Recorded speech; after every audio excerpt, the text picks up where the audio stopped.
நிறைய பேரோட ஒர்க் பண்ணியிருக்கோம். ஆனால் அது ஒரு பிரயாணம் மாதிரி வச்சுக்கோங்களேன். நம்ம ரொம்ப தூரம் பிரயாணம் போயிட்டே இருப்போம். அந்த பிரயாணம் செய்யப்பட்டு ஒரு 500 கிலோமீட்டர் பிரயாணம் பண்ணுறோன்னா, ஒவ்வொரு கிலோமீட்டரும் மனசில் தங்காது. ஆனால் அது ஒரு ஒரு 5, 6 இடங்கள். எங்கேயாவது இளைப்பாறி இருப்போம். ஏதாவது இடத்த உட்காந்து ரசிச்சிருப்போம். எங்கேயாவது சாப்பிட்ருப்போம்.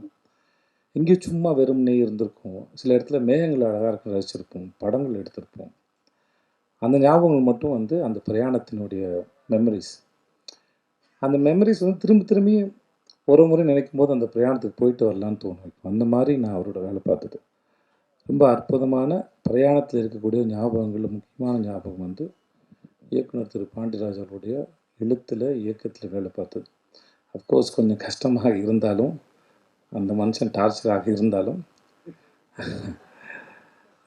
சில சமயம் இந்த சொல்லுவாங்கள்ல, இந்த இவரோட படத்தில் வரும், பசங்க படத்தில் வருவாங்க, யாராவது பையனை அடிக்கிறதுக்கு ஆள் கூப்பிட்டு சின்ன ஒரு பையன் இல்லையா, அந்த மாதிரி ப்ரொடக்ஷன் கம்பெனி எங்களை அடிக்கிறதுக்கு ஆள் வச்ச மாதிரி இந்த ஆள் தான் பாண்டியராஜ். அவங்க 2 பேரையும் வந்து நித்யா மேனனி, விஜய் சேதுபதி வச்சு டார்ச்சர் பண்ணுங்க அப்படின்னு நினச்சா எப்படி இருக்குமோ அந்த மாதிரி தான். சும்மா சொல்கிறேன், ஆனால் நிஜமாகவும் சொல்கிறேன். சும்மா மாதிரி நிஜமாக சொல்கிறேன், நிஜமாக மாதிரி சும்மா சொல்கிறேன்.